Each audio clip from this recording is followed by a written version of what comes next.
Hello everyone, good evening. So I think I'm audible, right? Yes, I think I'm audible. So for the past few videos, we are seeing previous year solutions of UPSC mathematics optional, right? So especially for the last 10 years solutions of UPSC mathematics optional. Already we have completed last 10 years solutions of linear algebra, right? So if you haven't watched all those videos, you can watch all those videos.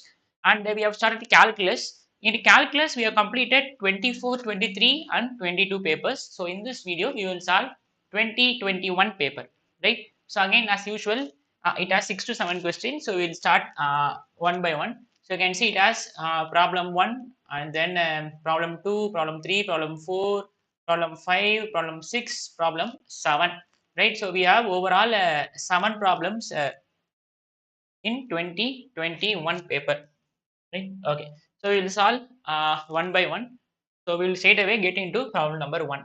So if you haven't watched all previous videos of calculus, right? So in the playlist part, you can see content videos of calculus also is there. So you can refer that also. And also you can refer 24, 23, 22 paper solutions before watching this video, right? Okay. So we'll start our first problem. So the first problem is based on a Newton Leibniz formula. So again, these are just 12th standard level problem, right? So if you have prepared for IIT JEE, you would have come across Newton Leibniz formula, right? So Newton Leibniz formula based on it is based on Newton Leibniz formula, the first one. Okay. So what Newton Leibniz formula says is how to differentiate under integration, right? How to differentiate a function which is under integration. So that we will I write the formula for Newton Leibniz formula. So Newton Leibniz.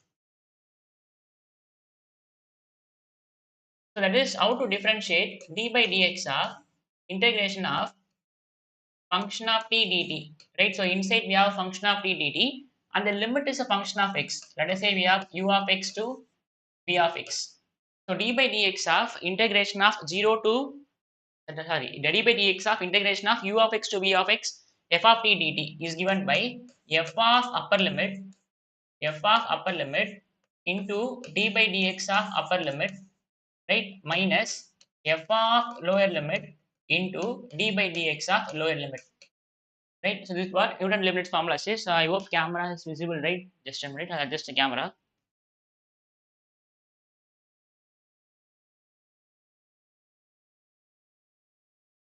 Yes.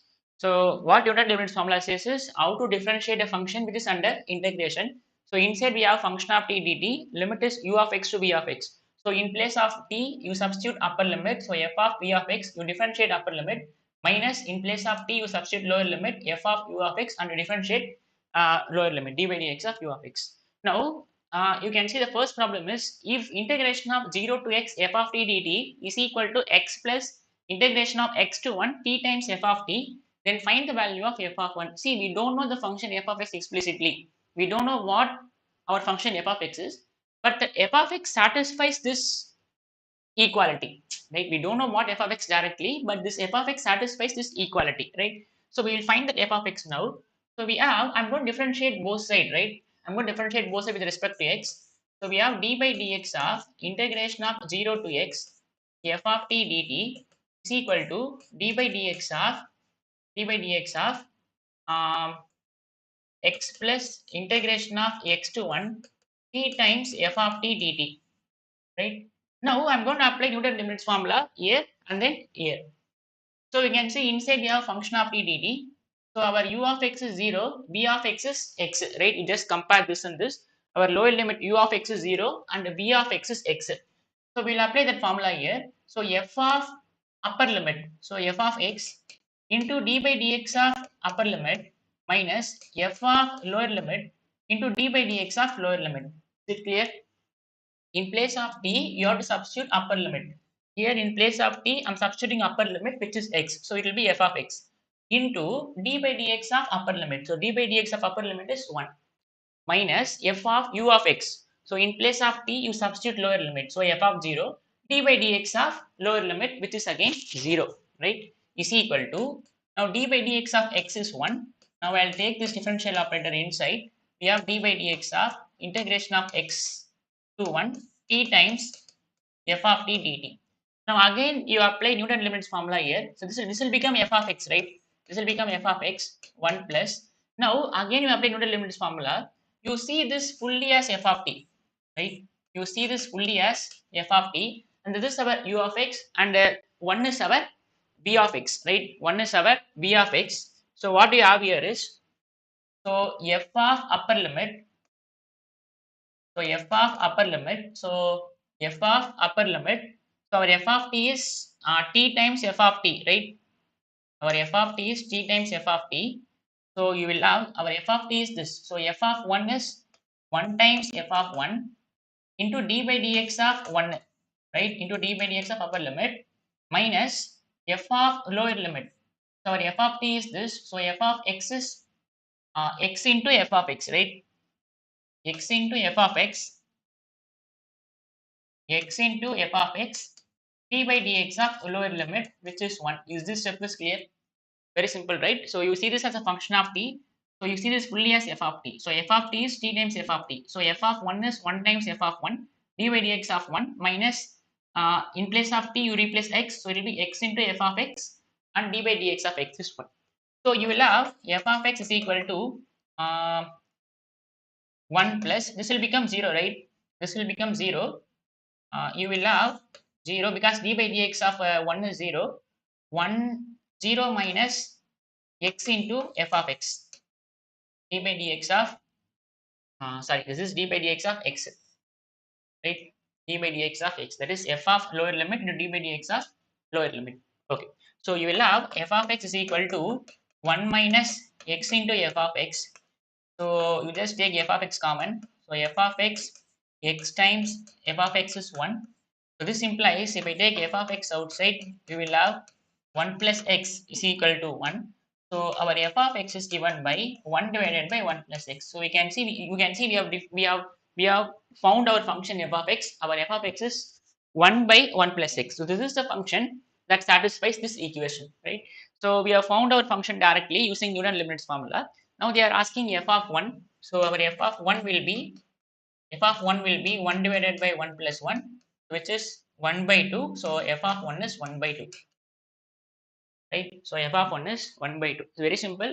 You just have to differentiate both sides to get the function f of x. You just have to differentiate both sides to get the function f of x. This is clear, right? Okay. So now we'll move on to the second problem. So second problem carries 7 marks. So based on Jacobian. So they have given u, v, and they have given x, y. So you can see u and v are functions of x comma y, and x comma y is a function of r comma theta. So we need to find dou of u comma v divided by dou of r comma theta. So I'll write this as dou of u comma v by dou of x comma y, dou of x comma y by dou of r comma theta, right? So we'll apply Jacobian here. So dou u by dou x, dou u by dou x, dou u by dou y. Here it is dou v by dou x, and then we have dou v by dou y. So determinant, and then you apply Jacobian here also. So it is dou x by dou r, dou x by dou r, dou x by dou theta, dou y by dou r, dou y by dou theta. Right, now we have to find all these requirements here. So we know u and v, and we know x and y. We need to find dou u by dou x. So we have u is equal to x square plus y square. So we will find dou u by dou x and dou u by dou y. So dou u by dou x is 2x, and dou u by dou y is 2y. Right, so we know dou u by dou x, dou u by dou y, and we know v. So v is x square minus y square. So dou v by dou x.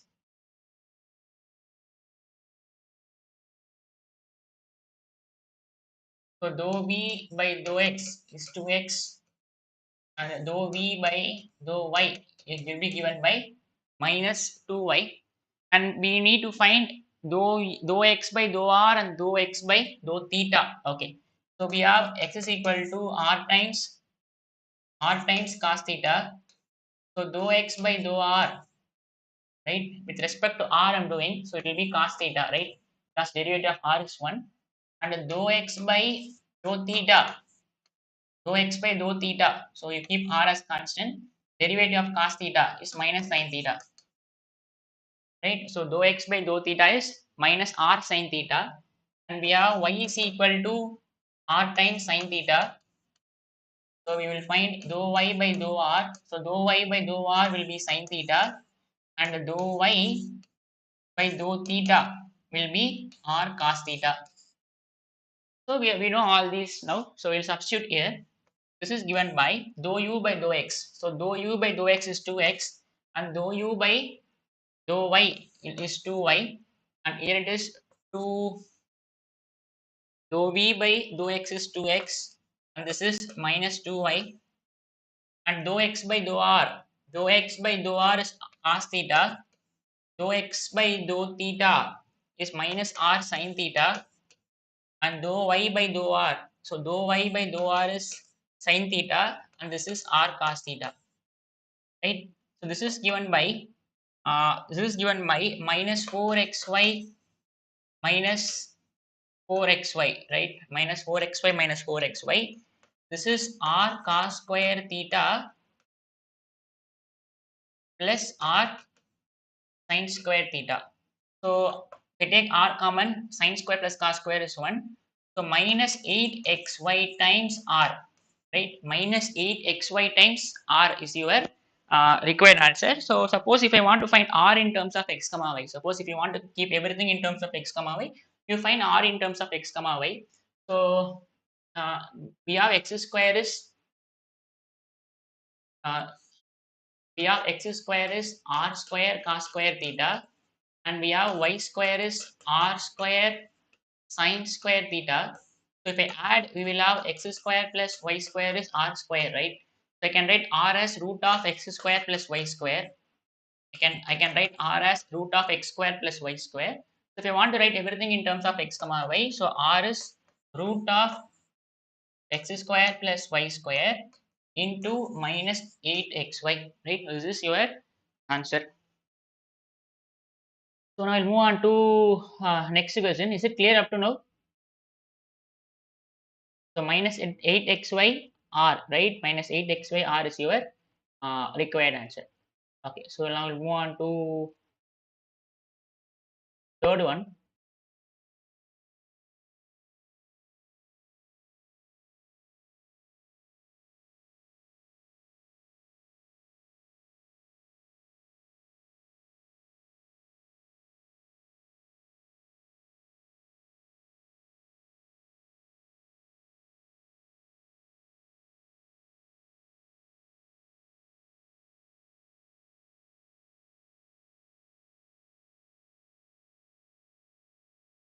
The video is clear.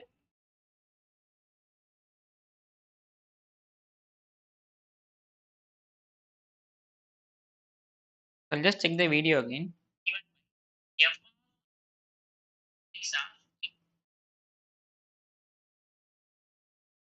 I'll just check the video once again. Just a minute. So you will have f of x equal to c by x will be given by 2 of x comma y. If you want to keep everything. So I think this is clear, right? So I think little bit of buffer is there, but no problem. Now I think it will be clear.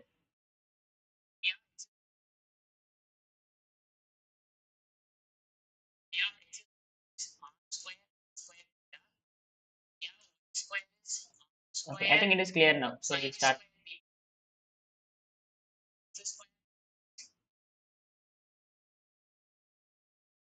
Okay, so we have finished three problems now. So now we'll move on to third one.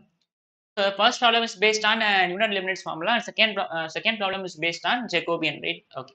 So express integration of a to b x minus a whole power m b minus x whole power n dx in terms of beta function, right? So we need to express this in terms of beta function. So we know what is beta of m comma n, right? So beta of m comma n is integration of 0 to 1 x power m minus 1 minus x whole power n minus 1 dx, right? Integration of 0 to 1 x power m minus 1 minus x whole power n minus 1 dx. So this is our beta function. So I think my stream is not good. I think stream is dropping.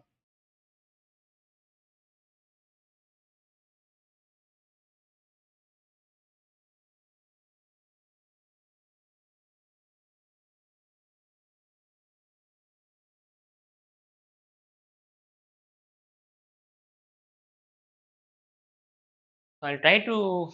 I think there is some problem in stream. I'll try to sort it out, or else I'll come again with a new stream. Let's see. Let us see one more time. Okay. So express integration of a to b x minus a whole power m b minus x whole power n dx in terms of beta function, right? So what is beta of m comma n? We know, which is integration of 0 to 1 x power m minus 1 1 minus x whole power n minus 1 dx, right? Okay. Now we need to express this as beta of something, right? We need to express this as beta of something. So we'll try to do that.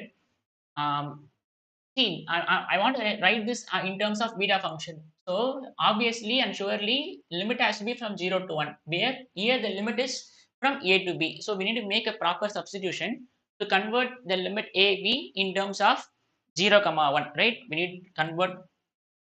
Okay. So what I'm going to do is I'm going to put a substitution. X is equal to a plus b minus a into z, or any variable here. Now what happens when x is a? When x is equal to a, what happens when x is equal to a? When x is equal to a, what happens? See, I'm writing x in terms of z. I'm writing x in terms of z. So I need to find limits in terms of z. So when x is a, what is z is? So a is equal to a plus b minus a into z. That means b minus a into z is 0. That means z is 0, right? Because b minus a into z is 0 when b is equal to a or z is equal to 0. B is not equal to A. When B is equal to A, integral itself will vanish, right? When B is equal to A, lower limit, upper limit will be equal, integral will be 0. So integral itself will vanish. Okay. So Z is 0. And when x is equal to B, what about Z? So we have B is equal to A plus B minus A into Z. So we have B minus A is equal to b minus a is equal to b minus a into z. So we have z is equal to 1. See, with this substitution, I have converted a comma b in terms of 0 comma 1, right? So therefore, this integration now becomes that is this integration, right? We know this is a beta function. Now I'm substituting x is equal to a plus b minus a z. And what about what about dx? Dx will be b minus a dz, right? So dx by dz is b minus a. So dx is b minus a into dz. So this integral, right? So this integral now becomes integration of 0 to 1, because a, when x is a, our z is become 0, right? So integration of 0 to 1 x minus a. So x is a plus b minus a into z. This is x minus a, right? X minus a, b minus x. So b minus x. So what is x? A plus b minus a into z into dx. So into dx. So dx is b minus a into dz. Right. So this part now this integration becomes. So we have this a and a will get cancelled. So integration of 0 to 1 b minus a into z, right? B minus a into z. And here whole power m is there and whole power n is there. So b minus a into z whole power. So we have b minus a into z whole power m, right? So we have power n, and this will be b minus a minus b minus a z whole power n, and then we have b minus a dz, right? So what you can do is, this is integration of 0 to 1. So this is b minus a whole power m into z power m. I'm going to take this b minus a outside, right? I'm going to take this b minus a outside. So b minus a whole power n I'm going to take outside. So if I take b minus a whole power n outside, and inside we have 1 minus z whole power n, and already we have b minus a into dz. Now you collect all b minus a. So here is one b minus a, here is one b minus a, here is one b minus a. So b minus a whole power m plus n plus 1, right? M plus n plus 1. And then we have integration of 0 to 1 z power m 1 minus z whole power n dz, right? This looks like a beta function, but the power is different, right? See, z is dummy variable, that is not a problem, right? Here you can see x power m minus 1 n minus 1. Here we have m n. So what should be the value of m n, so that this will become n, this will become n? It has to be beta of, so this is b minus a whole power m plus n plus 1. This is nothing but beta of m plus 1 comma n plus 1, right? So this is beta of m comma n. If you replace m, if you put m is equal to m plus 1, this will be m plus 1 minus 1. It will become m. And if you put n is equal to n plus 1, n plus 1 minus 1 will become n again. So you can see this is nothing but beta of m plus 1 comma n plus 1. So therefore this integration is nothing but b minus a whole power m plus n plus 1 beta of m plus 1 comma n plus 1. So we have expressed that integration in terms of beta and gamma function. Is it clear? So the given integration is nothing but b minus a whole power m plus n plus 1 into beta of m plus 1 comma n plus 1. Yes. So can we move on to the next one?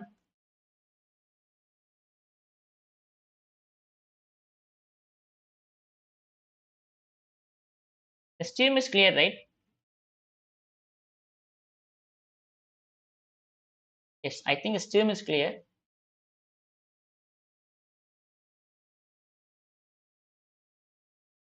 Okay. We'll move on to problem number 4. So algebra problems are very easy, right? Okay. So given a function f of x comma y is equal to modulus of x square minus y square, find fxy of 0 comma 0 and fyx of 0 comma 0, and then show that fxy of 0 comma 0 is equal to fyx of 0 comma 0. See, it carries 15 marks, but very simple problem. So it's just partial derivative of x with respect to y and y with respect to x. So I have given you all partial derivatives in terms of limits. So fx of a comma b is limit s tending to 0, f of a plus h comma b minus f of a comma b comma h. All these are very known basic partial derivatives, limits in terms of limits. So what we'll do is first we will find fxy of 0 comma 0, and then we will find fyx of 0 comma 0, and then we will show that both are equal. So first what we'll do is we will find fx of fxy of 0 comma 0.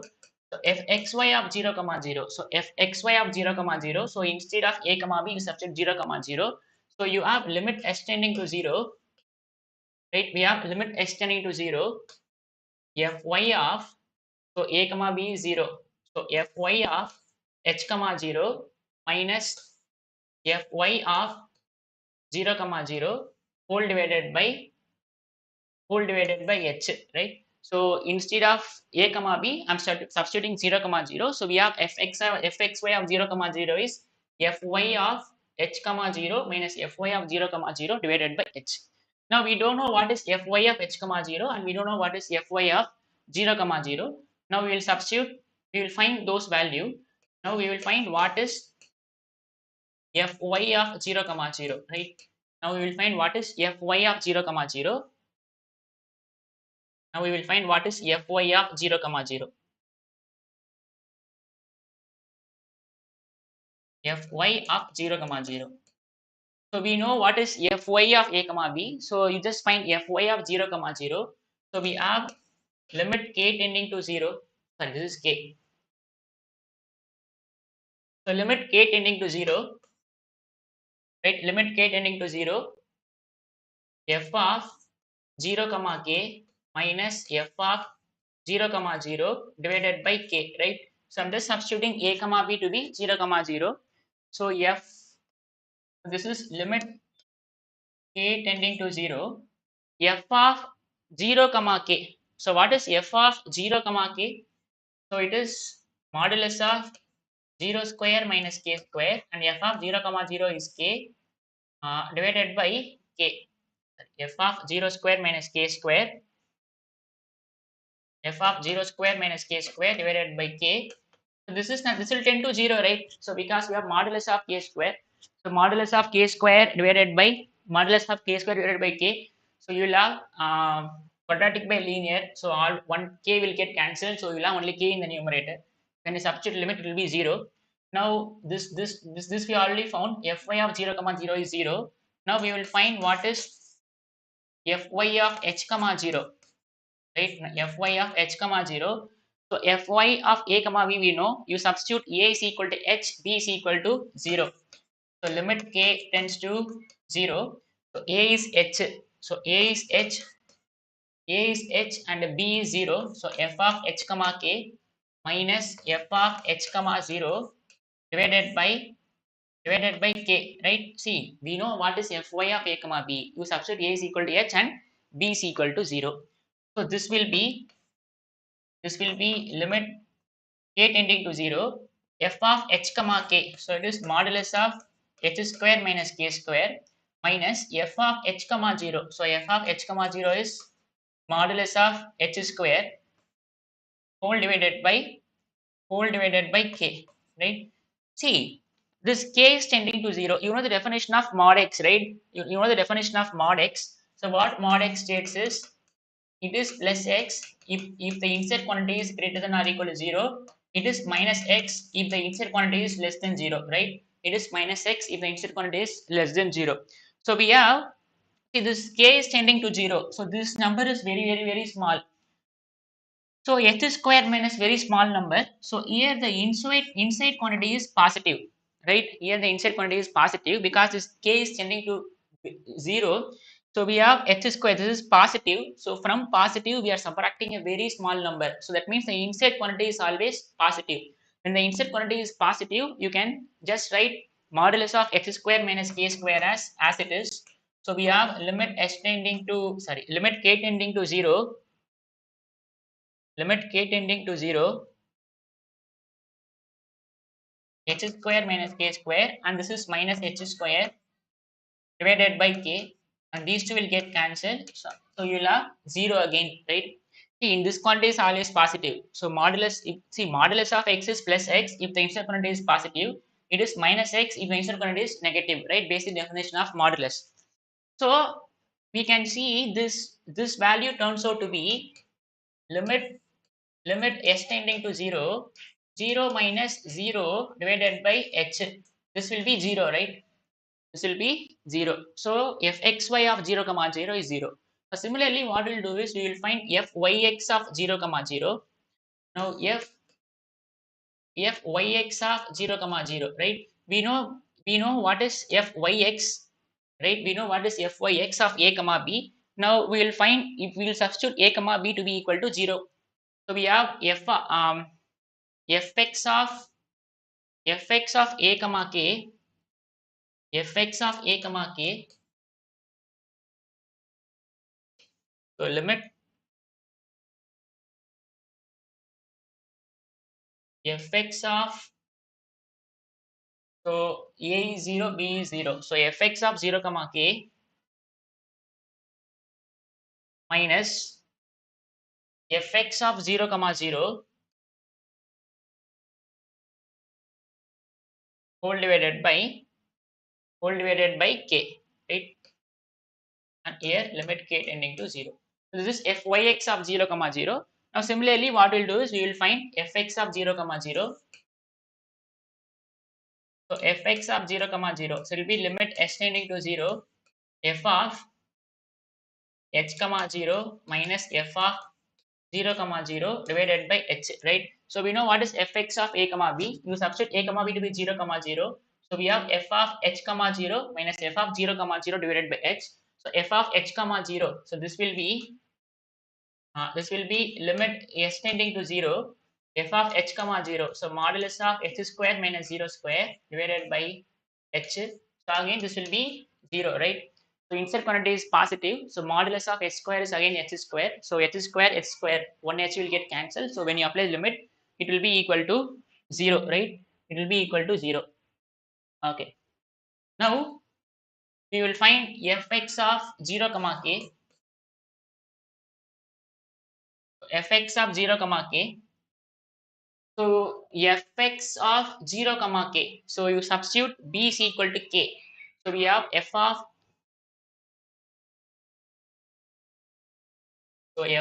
h comma k minus, you are substituting b is equal to k. So that means f of 0 comma k whole divided by h. So we have, this is limit h tending to 0. F of h comma k is modulus of h square minus k square, and this is 0 square minus k square whole divided by h. So we have limit s tending to 0.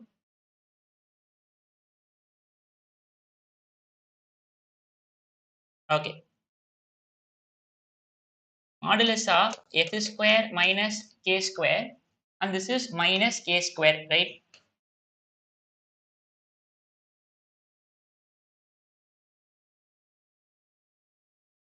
Now again same thing, right? Limit extending to 0, h square minus k square. This will be, see now here you see h is tending to 0. So that means this inside quantity is negative, right? Because h is very small. So very small number minus some big number k square. So inside quantity is negative.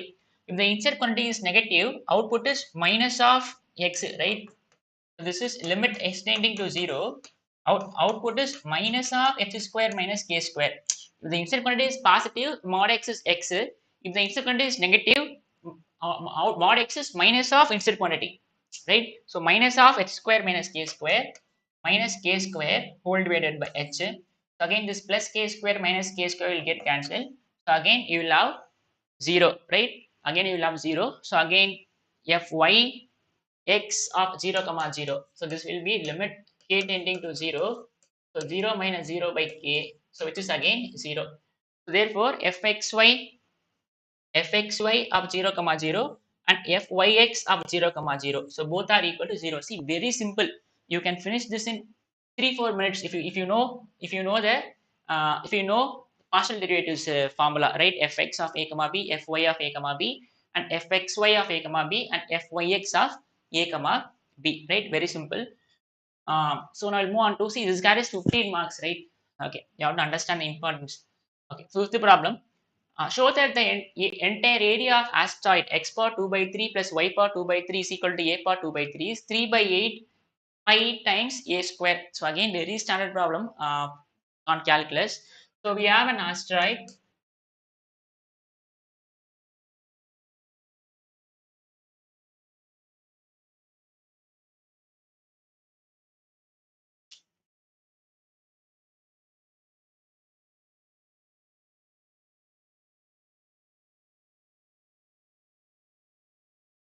Right, so this is A, this is minus A, this is A, and this is minus A.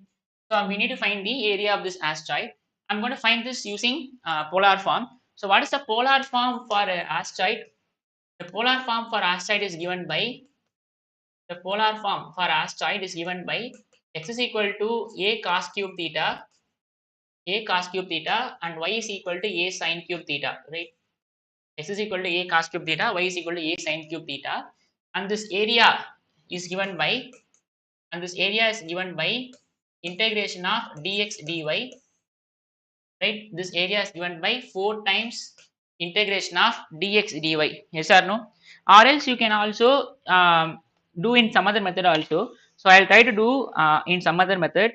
So or else you can also do like uh, 4 times integration of x dy, or 4 times integration of y dx. So you can do anything, right? 4 times integration of x dy or 4 times integration of y dx. You can do anything. You can evaluate any area. I'll try to do this with this area. So 4 times integration of x dy. So we'll try to evaluate the area with this. So what I'm going to do is I'm converting in polar form. So why I'm putting 4, because I'm going to evaluate only this area, right? Since we are in polar form, so we will evaluate theta range from 0 to pi by 2, right? So theta range from 0 to pi by 2. So what we'll do is we will vary theta from 0 to pi by 2. So that is we are finding area only in the first quadrant, and then we'll multiply 4 here. So we will put dy d theta and then d theta here. So, we know x in terms of theta, we will find dy by theta. So 4 times integration of 0 to pi by 2. So x is 8 times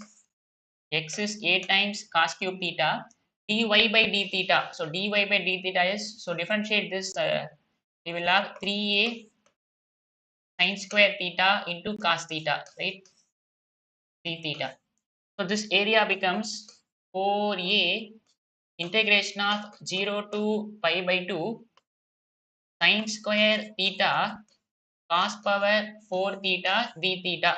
So you just have to evaluate this integral to get the area. So again we can use reduction formula to get this integral.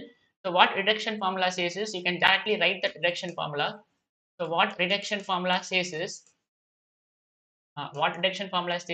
integration of 0 to pi by 2 sin power m theta cos power n theta cos power n theta d theta is equal to, so you just have to run with m and n, right? So it is m minus 1, m minus 3, m minus 1, m minus 3 and so on up to 2 or 1, right? And then you have to run n, n minus 1, n minus 3, n minus 5 and so on up to 2 or 1, whole divided by m plus n, m plus n minus 2, m plus n minus 4 and so on up to 2 or 1 into some alpha, right? Into some alpha, where the alpha takes the value pi by 2 if both m and n are even. If both m and n are even, right? If both m and n are even, else alpha takes the value 1, else, right? If both m and n are even, alpha takes the value 1, and if both m and n are odd, alpha takes this value, right? Okay.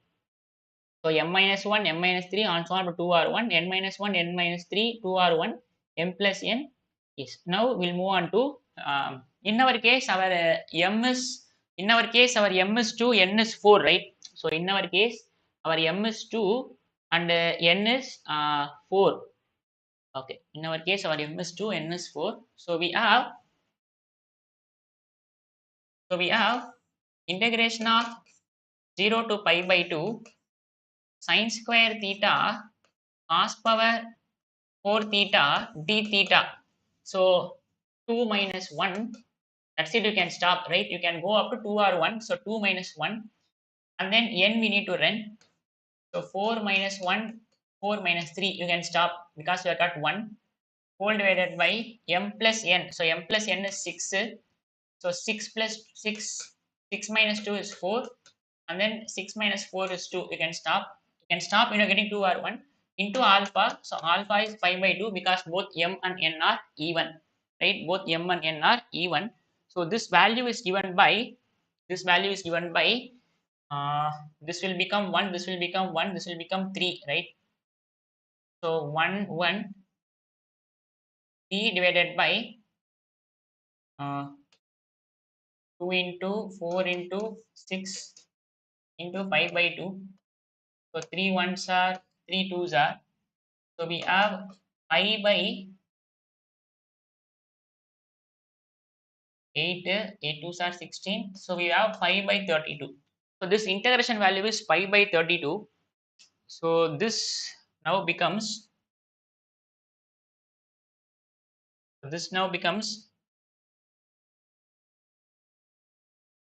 4a This is 4a square, right? 4. Okay, I missed something here. This is 12a square, right?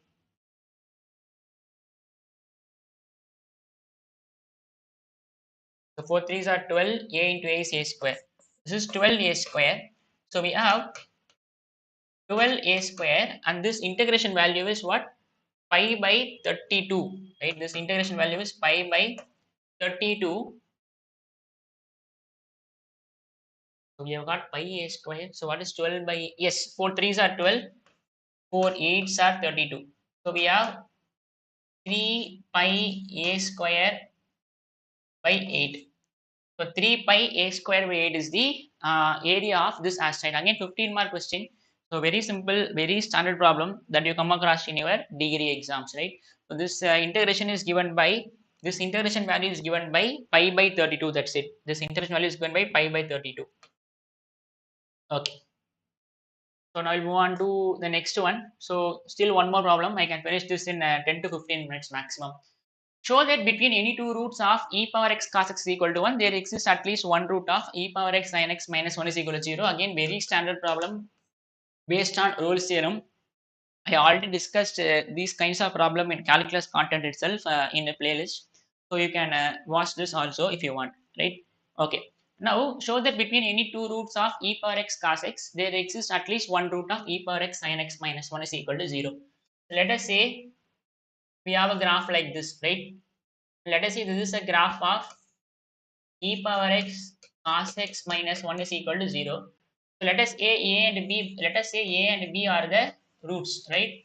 Let us say a and b are the, this is x-axis. Let us say a and b are the roots of the function. Let a and b, let a and b be the roots of e power x cos x is equal to 1. So that means a and b will satisfy this equation because a and b both are roots. So this implies e power a cos a is equal to 1 and e power b cos b is equal to 1, right? So because a and b both are roots, so a and b will satisfy satisfy the equation of circle. Okay.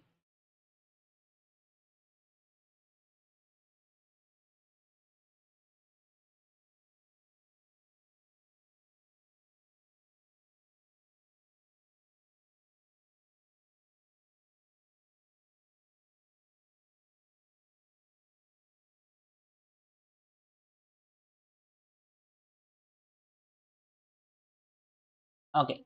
So we'll prove this.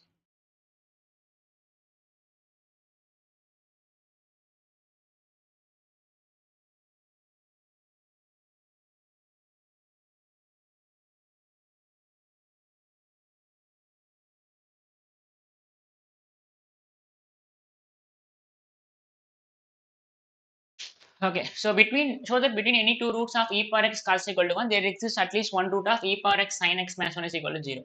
Okay, so let a and b be the roots of e power x cos x minus 1 is equal to 0. So a and b will satisfy this equation, right? So what I'm going to do is I'm going to define a function. I'm going to define a function. Consider the function f of x equal to e power minus x minus cos x, right? I'm defining a new function capital F of x as e power minus x minus cos x, right? So how to you should have asked like how you have defined the function, right? So this will come by practice, right? This will come by practice. Now what is f of, I'm going to say this function f of x satisfies the conditions of Rolle's theorem. I'm going to say this function f of x satisfies the conditions of Rolle's theorem. So let- now what is f of a? This is e power minus a cos a, right? So here you can see cos a is nothing but e power minus a, right? This will become 0, right? And similarly, what is f of b? So f of b is e power minus b minus cos b. See, what is cos b? Cos b is, if I take e power b to that side, it is e power minus b, right? This is e power minus b. So this will become 0 again, right? Let us call this as 1. This is by 1. And also and also our f of x is continuous. Our f of x is continuous and differentiable. Our f of x is continuous and differentiable. That is, our f of x is continuous. Our f of x is continuous in the closed interval a comma b. See, this function is it is continuous everywhere, right? Because cos x is why? Because uh, sum of continuous function is continuous, right? So sum of continuous function is continuous. So we can see this is continuous, this is continuous. So difference again is continuous, and it is differentiable in the open interval a comma b. Again same. Sum of differentiable function is differentiable. Sum of differentiable function is differentiable. So therefore, you can see our capital F of x, our capital F of x satisfies our capital F of x satisfies all conditions of Rolle's theorem, right? All conditions of Rolle's theorem. I hope everyone knows what is Rolle's theorem, right? I hope everyone knows what is Rolle's theorem. Just a minute, I'll just quote Rolle's theorem, right? So let f of x be a function, right? If f of a, right, if f of a and f of b both are equal, I don't want to explain what is Rolle's theorem, right? I already explained in the content video of calculus. F of a is equal to f of b. F is continuous on the closed interval a comma b. F is differentiable on open interval a comma b. Then there exists a real number c in the open interval a comma b such that f dash of c is equal to 0. I don't want to explain this geometrically. You can refer shorts in this channel. That is also explanation also there, or you can also refer content section of calculus. So you can see this capital F of x satisfies all conditions of Rolle's theorem. This implies I can always find. This implies there exists a number x in the open interval a comma b such that f dash of x is equal to 0, right? So instead of c, I'm putting x. So there exists x in the open interval a comma b such that f dash of x is equal to 0. So we have an x in the interval. I can always find x in between a comma b such that f dash of x is equal to 0. So we have f dash of x is equal to 0, right? So we have f dash of x is equal to 0. So what is f of x? So this is our f of x, e power minus x minus cos x. So we have f of x is e power minus x minus cos x. So f dash of x, so it is minus e power minus x minus derivative of sin is cos is minus sin x. So we have this is minus e power minus x plus sin x, right? So we have f dash of x equal to 0. So this is capital F. So this is minus e power minus x plus sin x is equal to 0. This implies e power minus x is equal to sin x, right? Or else this is 1 by e power x equal to sin x. So we have e power x sin x is equal to 1. See, what is x? There exists an x in between a comma b such that x satisfies this. This implies what? X is a root. X is a root of e power x sin x minus 1 is equal to 0. That's what we said, right? There exists a number x in between a comma b such that the x satisfies this equation. That means that x is a root of e power x sin x equal to 1. So between any two roots of e power x cos is equal to 1, there exists at least one root of e power x sin x minus 1 is equal to 0. So this x is a root of this. How we got this x? That x in between a comma b, the x satisfies f dash of x equal to 0. See, this is why I define capital F of x to be like this. If we define capital F of x to be like this, then our f dash of x will be this, right? Our f dash of x will be this, and this f satisfies all three conditions of Rolle's theorem. So therefore, there exists a number c or a number x in between a comma b. and you can see this x is a root of e power x sin x minus 1 is equal to 0. So between a comma b, there exists one root of the other graph e power x sin x minus 1 is equal to 0. So yes, we'll move on to the final problem of 2021 paper. So given delta x is equal to determinant of f of x plus alpha, f of x plus 2 alpha, f of x plus 3 alpha, f of alpha, f of 2 alpha, f of 3 alpha, f dash of alpha, f dash of 2 alpha, f dash of 3 alpha, where f is a real valued function and this alpha is a constant, then find a limit x tending to 0 delta x by x. So again, very simple. So we have limit x tending to 0 delta x by x. See, delta of x by x. So when you apply the limit, it is nothing but delta of 0 by 0, right? Delta of 0 by 0. Now delta of 0 is 0, right? What is delta of 0? Now what is delta of 0? So delta of 0 is given by, you just put x is equal to 0. So we have f of alpha, f of 2 alpha, f of 3 alpha. And then we have f of alpha, f of 2 alpha, f of 3 alpha, and then f dash of alpha, f dash of 2 alpha, f dash of 3 alpha. This is equal to 0, right? So because two rows are identical, so therefore determinant of this matrix will be, determinant of this will be 0. So this is nothing but 0 by 0 form, right? It is 0 by 0 form. So I can apply L'Hopital rule. So what L'Hopital rule is, you can differentiate the numerator and denominator. So we will have nothing but limit x tending to 0 delta x by x, limit x tending to 0 delta of x by x. You just differentiate this. So we have limit x tending to 0 delta dash of x by 1. So this is nothing but delta dash of 0. So delta dash of 0 is your required answer, right? Delta dash of 0 is your required answer. Now we will find delta dash of 0. So first what we'll do is, what is delta of x? So if I expand delta of x, it is f of x plus alpha. Determinant of this row will get, so f of 2 alpha, f of 3 alpha, f dash of 2 alpha, f dash of 3 alpha. Let's expand this determinant, minus f of x plus 2 alpha, and this column, this row. So we have f of alpha, f of 3 alpha, f dash of alpha, f dash of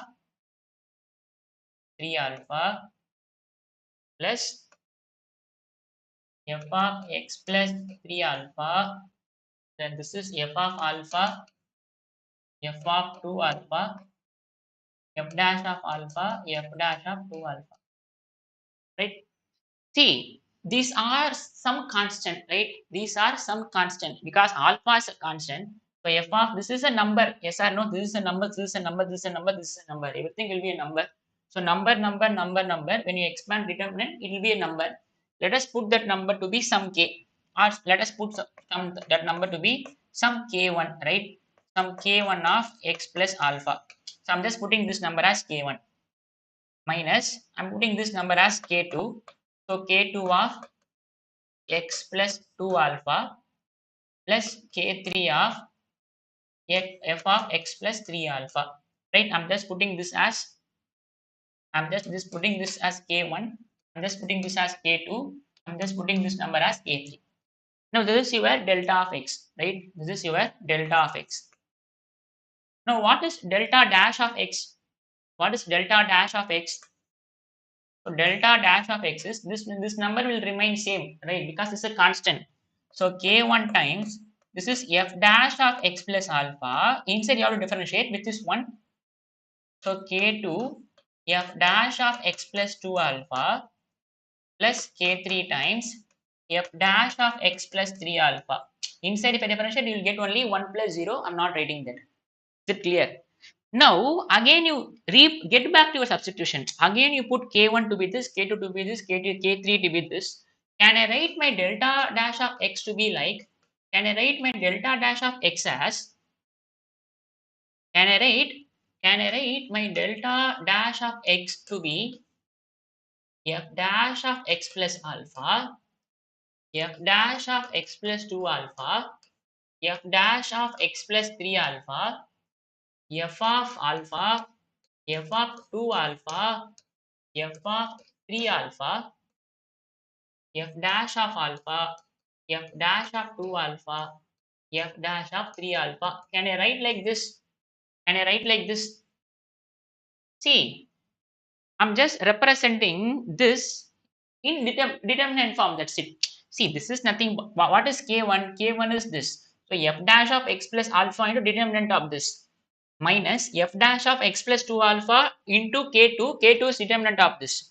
You just have to substitute K1, K2 value back here.